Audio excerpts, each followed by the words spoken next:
All right, folks, Yishai Fleischer here, and the question that we want to deal with today is the woke right. We all know that there's anti-Semitism on the left. We all know about the Red-Green Alliance. We understand that there's jihadism. It flirts with progressivism. We've seen it on campus. We've seen professors speak out against Israel by calling it an occupier and a colonialist, that whole post-colonialist discourse. But there has been, of late, more and more anti-Israelism, anti-Semitism on the right. Where does it exactly come from? You would think that the alignment is clear. There's Trump, there's Huckabee, there's Pete Hegseth, there's all the folks that follow them, and then there's Israel. We're right in line with that. You'd think that would be just one lane, and yet there's a divergence today, which is very strong. And people like Tucker Carlson and Candace Owens and maybe Joe Rogan are part of this woke right. Is that the name of it? Woke right movement? But an anti-Israelism and anti-Semitism that comes from the right, from the pro-Trump, from the MAGA crowd. And that is mysterious and important because Israel's name is now being dragged through the mud on the right. And there's a lot of folks, especially the conspiracy folks, who are feeling that Israel's not what it's being portrayed. And where does that lead into the administration's policies? How is this going to affect President Trump and his thinking? Who's whispering in his ear? Well, that's a question that we have to delve into and deal with. And we have with us Karys Rhea, who is a producer at the Epoch Times. She's a fellow at the Middle East Forum. She's writing a book on this issue of the woke right problem. And I'm very excited to speak with you about this because I think it's fascinating. It's a little bit mysterious. And so let's just start off. First thing, tell us a little bit about yourself, where are you from, and how you got to this issue. Sure. Well, first of all, thank you so much for having me. I am a huge Yishai Fleischer fan, FYI.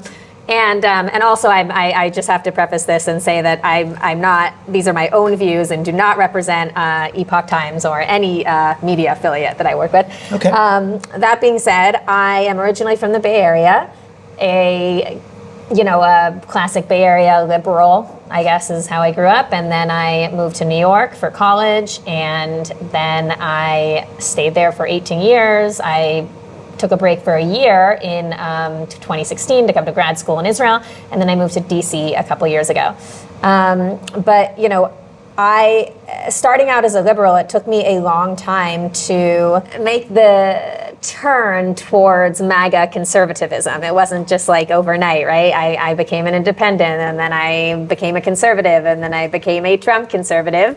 And now I'm seeing the exact same behaviors and tactics and values within the MAGA camp that made me leave the Democratic Party to begin with. And so that is incredibly concerning to me. I mean, that's almost crazy talk. You're saying that on the right, you're seeing the same phenomenons as you saw on the left. You left the left because of its kookiness and craziness. Now you're saying you're seeing that on the right. Yeah. That's really scary. And on this show, and in my concern for Israel, we're seeing a lot of that anti-Israel, and it's like surprising, right? Like we don't know how to like eat it because it doesn't make exact sense to us. Right. It's particularly insidious and sinister because unlike the left that is pretty outspoken about their agenda, tearing down the West, rebuilding America in their own image, the right does the same types of things, but they do it under the guise of conservative values. So like faith, freedom, family. Right.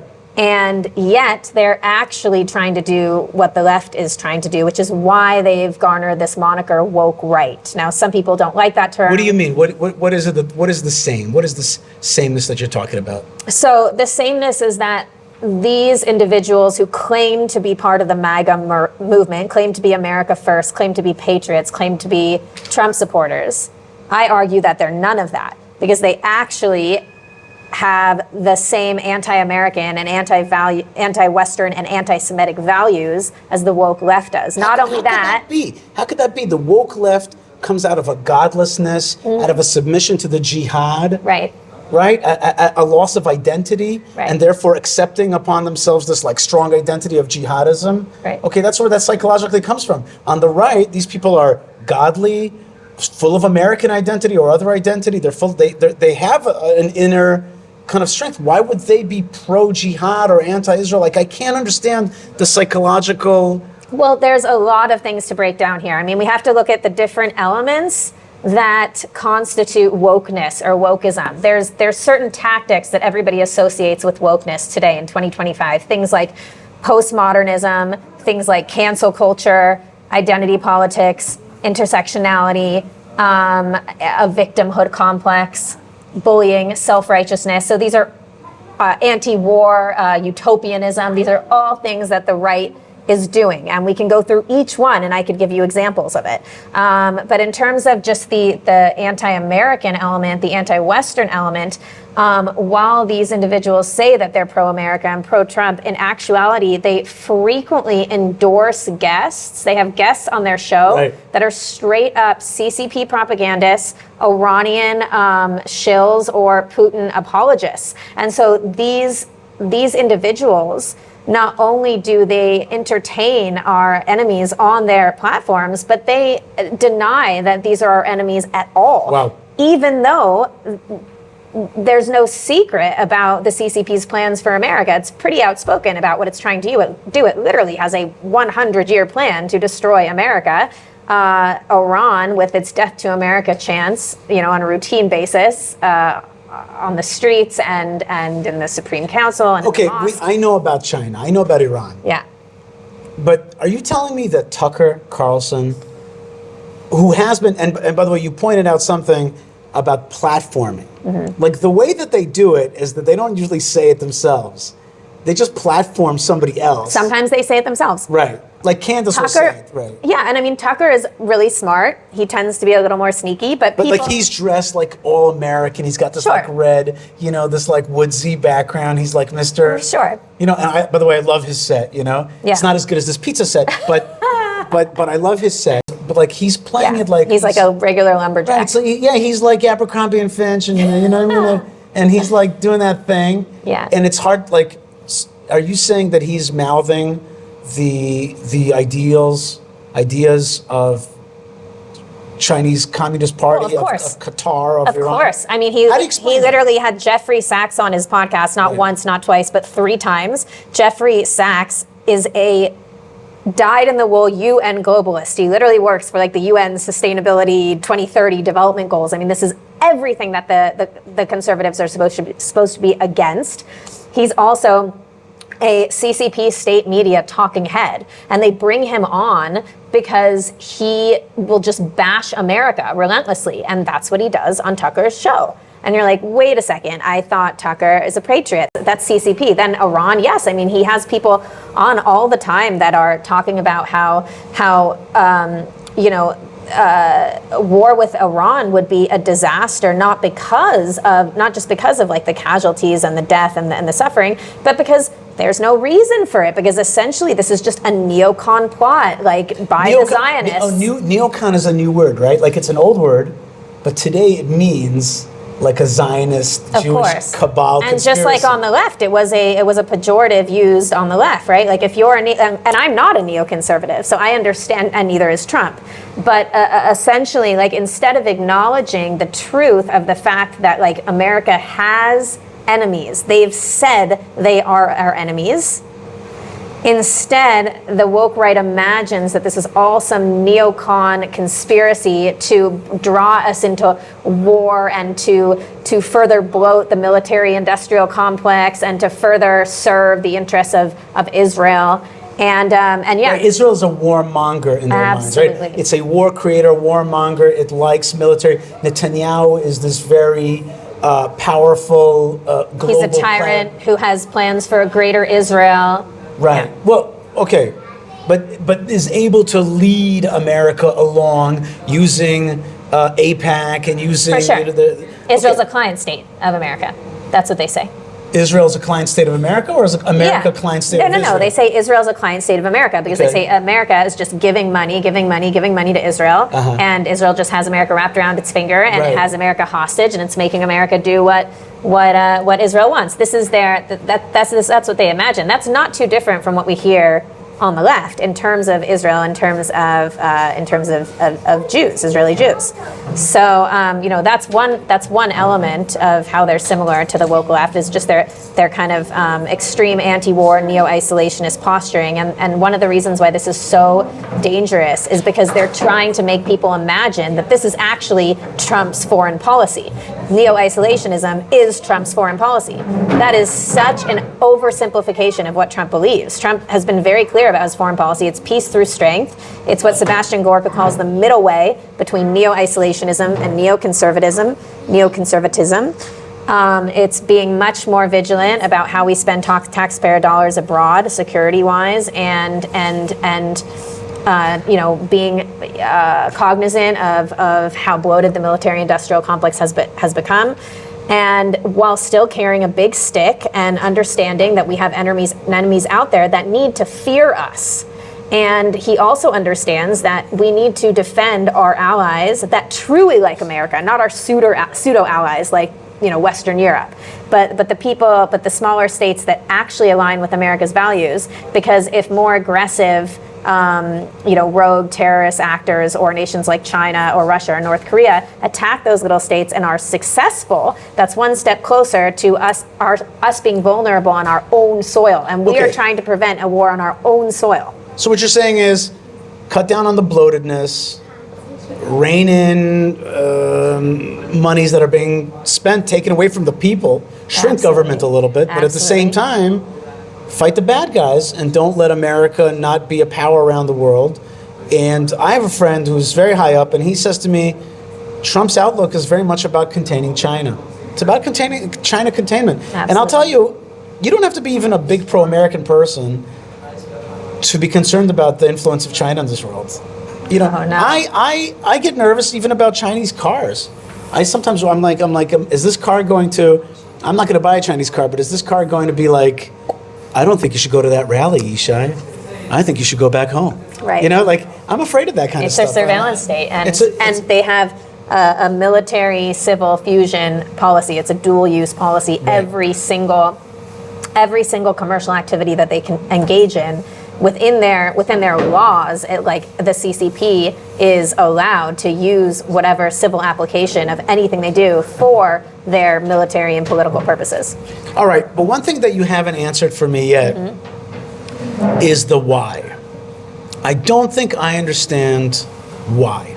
I don't think I understood totally what is the motivation. Let's watch a little bit of Joe Rogan or Tucker Carlson or Candace as they preach this anti-Israelism, also anti-Churchill, pro-Hitler, right? All this kind of stuff, and all these other folks. I want us to feel a little bit. So let's watch a little bit of a clip that relates to how the new woke right is talking.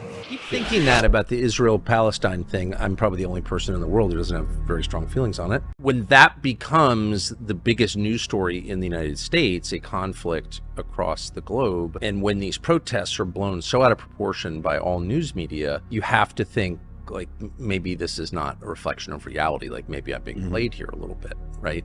Or maybe I'm being played a lot. What if that is what is happening right now in Hollywood, if there is just a very small ring of specific people who are using the fact that they are Jewish to shield themselves from any criticism?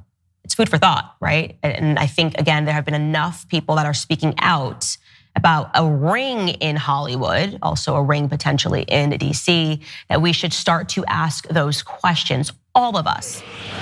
Okay, so there's some clips of these folks out there. Yeah, I'm asking you again, what is their motivation? Okay, are they being paid? Are they agents? Well, look, there's quite a few of them. I mean, it's not necessarily, the motivation is not necessarily the same for all of them, right? I mean, people see other people getting big and then they want to follow the trends. And none of us know really what's in these people's hearts or minds, so we can only speculate. Why they hate Churchill. Why would some on the right, who are otherwise patriotic and pro-Western, increasingly attempt to denigrate his legacy, as Tucker Carlson did over the weekend in a debate with Piers Morgan? So I'm very distressed about it. So people want to tell me Churchill's an incredible guy. Really? Well, why didn't he save Western civilization? He didn't even save Poland. He did. What did he? He did save Western civilization. How? He defeated the Nazis. But Oh, I know he helped defeat the Nazis, Nazis, with his what did friend they take? Stalin. When you're saying that Churchill's the enemy Yeah. and that Hitler is kind of misunderstood, poor Yeah. dude, Right. when you see Netanyahu and Israel as a global agitator instead of a defender of liberties for the Jewish people, you're really taking a hard turn. Well, you're doing exactly what the left does again, which is you're revising and you're rewriting history. This is another way that makes these pseudo-patriots woke.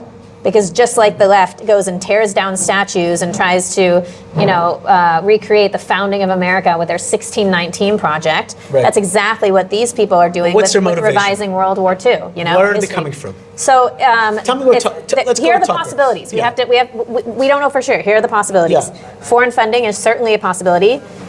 Personally, I do not believe with somebody like Tucker Carlson that's what's going on, only because he is so wealthy that I just don't think that he needs to be, take those types of.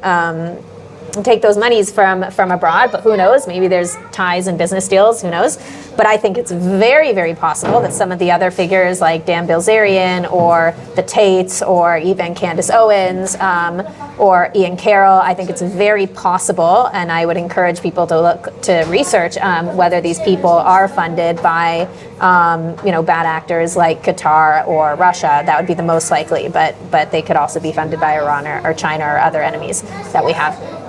So that's one possible explanation. Another possible explanation is essentially that something possibly broke in the brains of these people after the pandemic, because for people who aren't in America, they might not have, they might not be able to relate to this. But during the pandemic, conservatives especially, but increasingly Democrats that then came over to the conservative side, when we called out just horrific things that we saw going on throughout the pandemic, whether it was Orwellian COVID protocols or the Russiagate scandal or Hunter Biden laptop or like the lab leak origins, theory. When we called out things that we saw going on, we were immediately labeled conspiracy theorists and we were shut down and censored. And that made a lot of conservatives become what they call black-pilled, right? Where they kind of become bitter and they see everything as kind of a conspiracy, right? Right. And it's very easy once that happens for you to kind of slip down the rabbit hole and end up at the Holocaust, because as we know, anti-Semitism at its core is a conspiracy theory. So That's very interesting. so I think that is What an interesting one thought. possible explanation. Wait, hold on. I want to hold on that for a second. Please remember the list that you're going through of possible explanations. I have noticed that what you're saying resonates with me, because I have noticed that there is, in the United States especially, a kind of love of conspiracy theories. It's a country that, like, it's a very smart country, it has a lot of freedoms, but it loves these kooky type of like characters. Well, not always kooky. I mean, we're anti-establishment. It's in our blood. Right. Right. So, I mean, we fought a revolutionary war we didn't want to be beholden to a centralized government. So there's something in our DNA which makes us skeptical of like the established consensus and always wanting to explore alternative narratives, as we should. That is a wonderful thing. Right. But we have to Right, but have 2 feet on the ground Right. when we're doing it. But there might be yet another thing. One of the reasons that Jimmy Carter turned out to be a great anti-Semite and a great Israel hater was a religious perspective.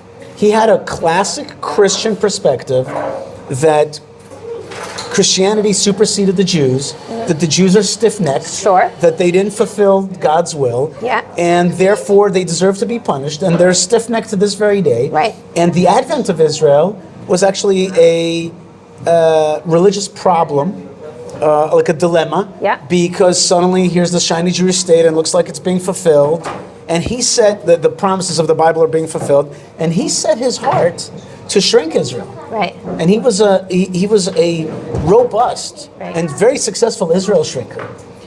Could it be that some of these people have religious perspectives? Some of these people, sure. Like Candace, I hear about that. supersession. It's possible. Supersessionism, replacement theory, all that kind of stuff. I think all of these things are correct for some people and not correct with others, and I also think it's a confluence of multiple factors for some of them. I mean, because remember, this is not a formal group of people. This woke right moniker applies to people that are groypers like Nick Fuentes and Jake Shields. 10 years ago, when I went to Charlottesville and we said Jews will not replace us, that sort of encapsulates both of the problems, right? Which is replacement migration, and if Jews run society, are they not responsible? Christian nationalists like Candace Owens and Lauren Chen, health freedom advocates like Stu Peters and Simon Godek and Michael Yon, paleo-conservatives like Tucker Carlson, and libertarians like Scott Horton and Dave Smith. So there's all kinds of people in this group. It's informal, and some of them don't even like each other. Where does Alex Jones fit into all this? So I would say Alex Jones kind of flirts with this. I wouldn't necessarily, I mean, it's tough because this isn't a formal group. You can argue with somebody in good faith about who would be considered part of this group and who wouldn't be, right? So there's kind of like the people that we all agree are part of the group, like Tucker and Candace and some of the other names that are, that I've mentioned. But then there's the people that, there's debate about it. Is Alex Jones one of these people? Is Joe Rogan one of these people, right? Well, let's talk about Joe Rogan for a second, because I've seen some of the Joe Rogan clips. And, again, he is platforming some really hideously minded people. Right. And I mean, people, I haven't heard anybody like myself there. You know what I mean? I haven't heard any nationalists. I mean, he's had Barry Weiss on. Right. And Ben Shapiro. Yes, and Coleman Hughes. Okay. And these people have defended Israel and defended Jews. So, I do not believe that there is any anti-Semitism in Joe Rogan's heart. I know that he came from the Occupy Wall Street left, and I know that he was affiliated with some of the people there that were anti-Semitic, so I think that his brain goes a teeny bit that way, but I don't think that there's any malice in his heart. That being said, Joe Rogan, one of the great things about him is he will literally talk to anybody. Yeah, well, not anybody, because I haven't heard any. Well, I don't hear any pro-nationalist, pro-settler, pro-Jews of Judea and Samaria. I mean, I hear that from Pete Hegseth. I believe if somebody sat in front of Joe Rogan and told him these things, I think he'd be interested, and I think he would have somebody like that on his show. I do. Every conspiracy theory always goes right back to that. I'm just saying. Yeah, all right. But the Mossad and the IDF and the influence on politics is pretty well established. There's both things.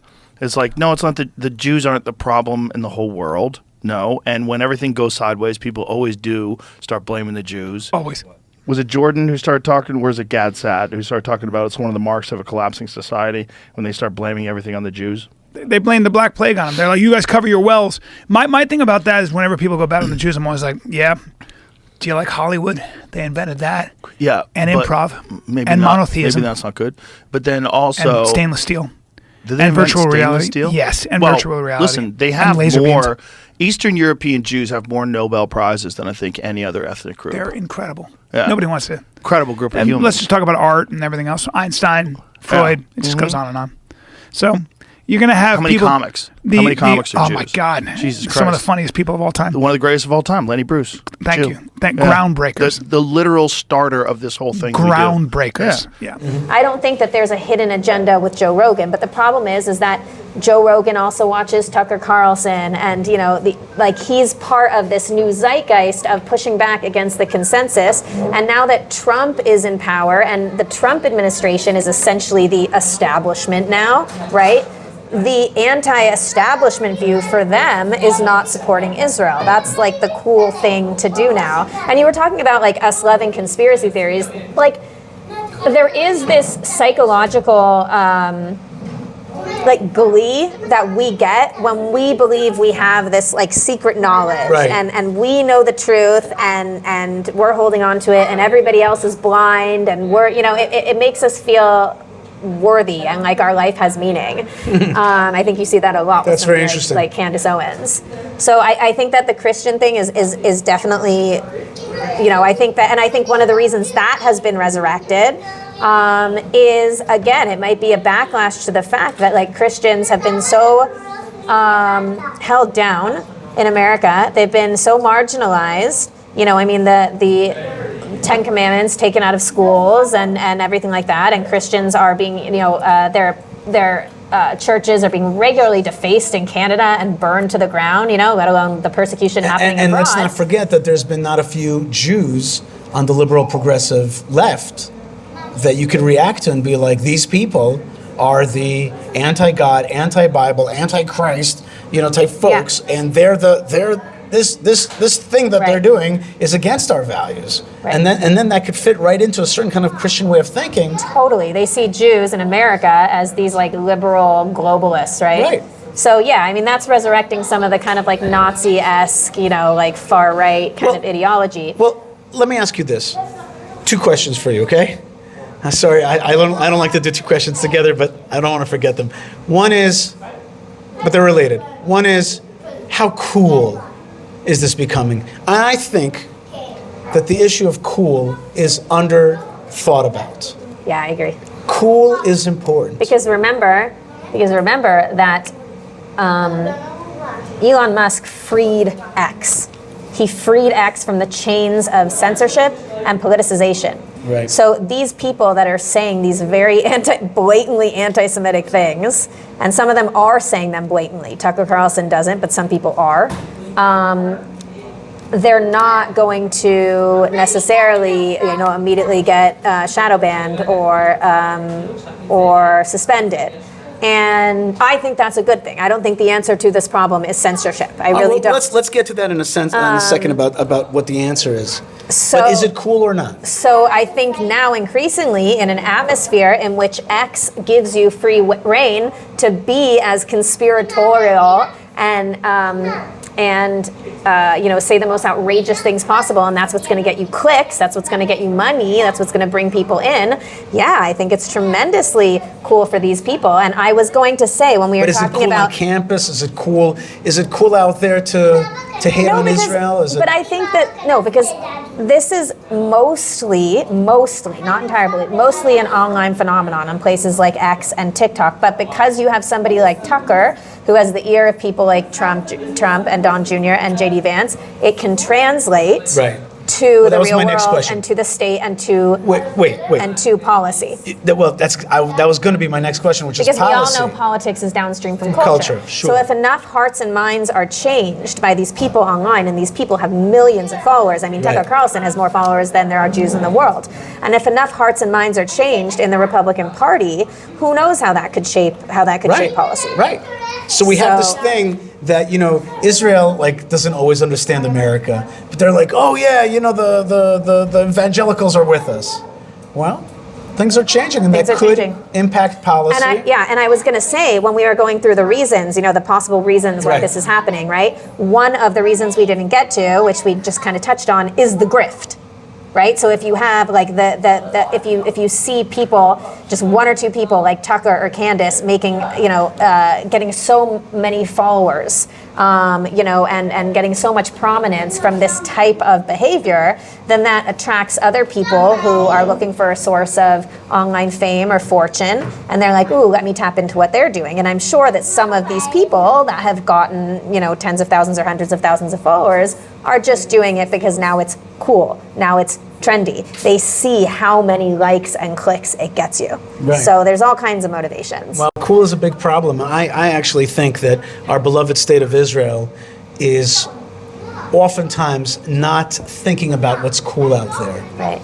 Like they're always thinking about what a certain small swath of Western Europeans that sit at The Hague and are professors, how they think Israel's going to be moral or not. Are we following the laws of war? Are we being moral? Are we beholden to the this UN agreement or some charter? And what are young people, 17-year-olds, thinking? What's cool out there? They're never understanding that. They don't think about that. They actually don't think to themselves, well, when Israel's strong, is that cooler or is that less cool? Exactly. No, of course not. They never consider that. No. And in general, I think that Israel's got because this is not about morality. This is about entertainment. Right. And even the word entertainment is yes, but it's also who comes out looking cool. You know what I mean? Who's wow, that dude is cool. That country's cool. And interesting, I have a family member who's going to be flying to Africa, and the tour guide asked her to bring with her flags of Israel, because it turns out that in Kenya or in Tanzania, like that's cool to have flags of Israel. So I was like, oh, Israel's cool in a certain part of Africa, but Right. but on Columbia campus, Israel's far from cool. Far from cool. Okay, so we also have the problem of policy. Where is this going to lead? Right. You know, is it going to lead to somebody, Trump saying, well, you know, maybe we don't want Israel to be too strong. Maybe Israel is causing us to go into war. And indeed, the United States right now is engaged in a conflict with Yemen, which is an extension of a conflict with Iran. Right. And very much considering right now a conflict with Iran. But if a Tucker Carlson's whispering in the ear of Trump and he's saying all these wars, Israel's just dragging us into wars that we don't need, Right. that could very much have a very real impact. Yeah. I don't know if Trump could be persuaded by something like that. I think Trump understands what the woke right does not, which is that Israel, contrary to Israel dragging America in wars, Israel is precisely the reason why America has largely been able to remove itself from the Middle East, because Right. it has Israel to rely on. It has Israel as a buffer. And I think Trump understands that, that Israel makes America more secure and stronger, just by virtue of the fact Okay, that, but like, he's still a politician. He still wants cool. Sure, but I he think still that wants how- respect out there. He still wants the numbers of approval. I'm just saying it doesn't help. It doesn't help. Right. Well, I sure, but I don't think he could be swayed by, like, you know, Tucker Carlson whispering something in his ear like that blatant. It would have to be much more subtle. For example, Karys, you know, the drip on the stone, you know, as Rabbi Akiva taught us, when it drip on the stone, it makes a hole after a while, you know yeah, what I mean? exactly. This- So it would be a drip. And we even have seen, we saw, there was something that happened like a month or two ago that people just did not take notice of, because it was just a Truth Social post. Truth Social is Trump's social media, the company that he owns, and I thought it was a huge deal. No one talked about it, but Trump posted like a 3 or 4 minute video of Jeffrey Sachs, this CCP Right. propagandist, UN ripping globalist. Netanyahu. Right. And the first like 30 seconds were him talking about how Obama was responsible for the war in Syria. And then the last like 3 minutes were him not just ripping Netanyahu, but demonizing Netanyahu and essentially like singling out the state of Israel for having these like uniquely imperial goals, right? This tiny state the size of New Jersey that has these goals of expanding in this sea of like just like massive countries, but you know this tiny state is the one that sets I Jeffrey remember that Sachs off very his well. rocker. I got very nervous. So why about would that. he do that? Trump has good relations with Bibi. Trump has good relations with Israel. This video did not reflect Trump's views. It did not reflect Trump's policies. It has reflected none of Trump's actions or executive orders. So what happened there? Well, I would surmise, like nobody knows for sure, but I would guess that Tucker, who's a huge fan of Jeffrey Sachs, probably texted Trump this video, check this out. Trump probably watched the first 30 seconds with this guy bashing Obama, and then he puts it on his Truth Social because he trusts Tucker. I don't think Trump would have posted that if he saw the rest of the video. I doubt he watched the whole video. But then what happens? He puts it up on his Truth Social, and then you have all of these comments that are like, oh, Trump finally gets that it's the Jews. Finally, Trump is waking up to the Jews, right? I mean, that is damaging. It is. That is damaging. I because thought- essentially what they're trying to do, what Tucker Carlson and the woke right is trying to do there is they're trying to create a new normative politics for the Trump movement. They're trying to gaslight everybody into believing that MAGA stands for what they stand for, when in reality, it doesn't, it never has. Or they're moving it in their direction. Right. Well, by gaslighting people and making it seem that way, it will naturally go that way. So, I mean, that's how you change parties. That's how you change. Nobody says that these guys are dumb. They're smart and they're great media people. They're great media. They're experts at their craft. Yeah. Karys Rhea. We talked about the problem. We touched a little bit on what could be the reasons for it. Mm-hmm. You said a lot of interesting things about American mindset, conspiracy, maybe religion. Right. But and if I can just say one more way that this group is really indistinguishable from the woke left just with like some like tweaks here and there, is they have the woke right has an intersectional hierarchy, and instead of black people at the top, or like black trans women or whatever at the top, it's Christians, right? Christians are the ultimate victims, the ones being persecuted. And just like on the left where they're Oh, Tucker loves to say that Christians are persecuted. exactly. In Israel, So I right? was going to say that there's a kernel of truth to this. Of course, Christians are being persecuted in Africa, in the Middle East, in Canada, right? And to a certain extent in other Western countries as well. But just like the left ignores racism where it is, and says that it sees it where it is not, right? Like the leftists level the charge of racism everywhere. The term racist doesn't mean anything anymore, right? Everybody's racist to the left. So the right... But their anti-Jewish racism is never seen. Of course. Right. But the right finds Christian victimhood where it is not, and ignores it where it is. They don't talk about the Christians being persecuted in Africa or in the Middle East. Candace gave lip service to one thing that happened in the Congo because that was such a huge story, right? But this stuff is going on every week against Christians, and she just does not talk about it. And she does not talk about the connection to radical Islam and jihadists, right? Who do they blame it on? Israel. Israel is oppressing Christians. Jews are mistreating Christians. Israel and Jews. Just like the woke left, they're finding perpetrators where they are not. And they're embracing this victimhood complex. But that's right. But okay, these are very good points. But the problem is, it's far from true. It's Right. it's the opposite of the truth. Completely. And so again, we come into this question of where are they coming from? Why are they doing this? How is it going to affect policy? We discussed all that, but now let's get to one last point, which is we are not equipped right now mentally to fight this phenomenon. We are equipped pretty poorly to fight progressive, the Red Green Alliance, the Progressive Jihad Alliance, which we've fought not so great in my opinion, because globally left green jihad alliance, the left jihad alliance has actually metastasized. They've done a pretty good job of getting that idea out there. Right. But I'm not ready right now, and that's why I'm so happy to have you on the show today, to fight Tucker Carlson, etc. Yeah. Because we understand mentally of these type of people as being our allies. So now how do I, and out there all of us, push back against these guys?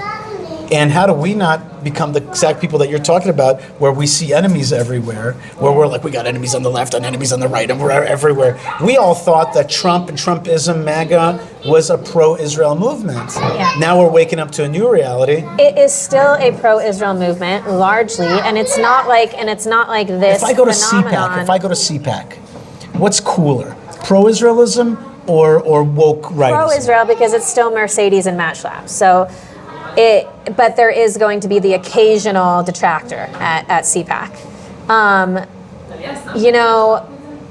I think that the Trump MAGA movement there's a battle for its soul right now, and it's not like these people that we're talking about make up like half of the movement. This is still a fringe group, but they have millions of followers and they're changing hearts and minds every single day. And it doesn't take that many people to hijack a party. That's what happened on the left. We saw a small group of people completely hijack, classical liberalism, and now that entire party, that the majority is completely beholden to this minority. Imagine if they're successful, then we've lost America. Yeah. As an ally and as a freedom-loving, normal-thinking country, which is now thinking that, this whole Churchill thing blew my mind. But it's bigger than that. We won't just have lost America. The world will be ruled by BRICS. There'll be no more dollar currency that everybody relies on. It'll be ruled by Iran, Russia, China, and all of their allies. Qatar and North Korea. So if Trump has an anti-China policy, if he wants to contain China, shouldn't he also want to contain Tucker? Yeah. But the thing is that Tucker has gotten so powerful and so influential because he did such important work during the pandemic. And he still does some important work. He still has some people on his shows revealing things about our system or about the world that are very, very, very valuable. Once you achieve a certain status in society, it's very hard to tear that down. That's right. Right? That's right. And I mean, these people are so busy, they don't, they're not, like duds, boring duds like I am that have time to like watch these people and be like, oh my God, look at what's happening to the You're right. doing a very important job for us. You're really helping us analyze and understand a problem that's sneaking up on us. Yeah. It's sneaking up on us, and it's Exactly. endangering Israel. It's endangering freedom-thinking countries. I don't like to say the West, just because that's not a term I enjoy so much. I prefer not to think of Israel as the West, but as a hybrid of whatever. So therefore, I don't always use that term. Interesting. Yeah. But how would you respond to the idea that it's like the source of Western morality? Good. It is. But that doesn't mean But that that doesn't Israel mean Israel is the West. Yeah. Israel has had impact on any society, in every society that it's touched. Okay. We have had impact in the Middle East. We just read the Book of Esther, which was in Persia, and so we've had impact on this region. We've had an impact on Islam.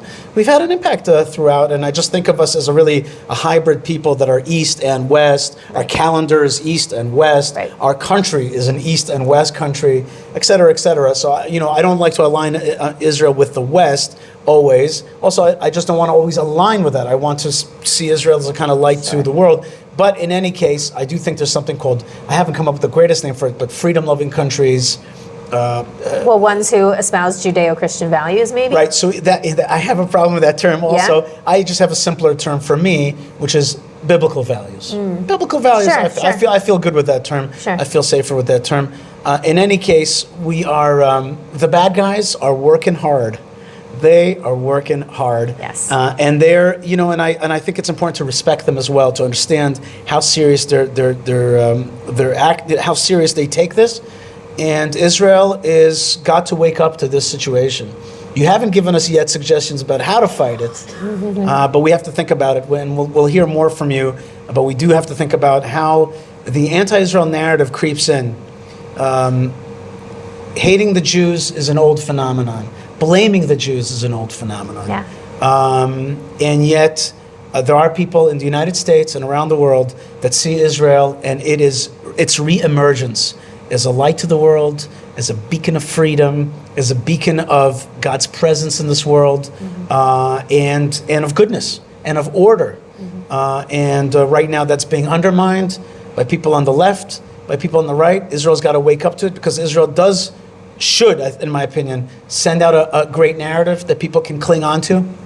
The book of Zechariah says that people are going to hang on to the strings, the tzitzit strings of Jewish people, and say, take me to find out about God, teach me about God. Yeah. And I think that that's where we should be heading, and Jerusalem should be, a great city and a great light to the world. But there are forces that want to undermine that, and they come from different sides, and we have to be very, very cautious about that. Whenever we're strong, we're united, we're empowered, we're fulfilling our purpose, that we overcome all the greatest traumas, all the greatest nations and civilizations that have tried to destroy us. And whenever we're divided, assimilating, forgetting who we are, we go through the worst of consequences and the worst of traumas. So if we're looking at in this period of history right now, we're completely divided, completely have no purpose, assimilating, and that's exactly when you have the rise of anti-Semitism. And of course, imagine you have a group of people who truly hate the Jews. Of course, they're going to rise when the Jews are afraid of doing anything about it. And as they get more and more within pop culture and educate more people, Jews are not doing anything, so they're allowed to stand up, they're allowed to rise up, they're allowed to take more power. Karys Rhea, you are a producer at Epoch Times, although your opinions today do not reflect them. You're a fellow at the Middle East Forum and many other things. You're a rising star. People could see why. You're a great Twitterer and a writer, and you are giving us analysis about what's happening in the woke right. We need to understand that. We need to prepare ourselves. Thank you very much for being with us. Thank you so much. And thank you, folks, for being with me today. You can comment, like, subscribe, and also become a member of this channel. So thank you very much. We so much appreciate your help. We're trying to bring you truth and light from Israel, different opinions, different vantage points, but all going back to the center of a strong Israel, a strong Jerusalem, a godly world that emanates from here. God bless you, folks, wherever you are. Stay tuned, stay part of the story, stay strong, stay full of love, and shalom.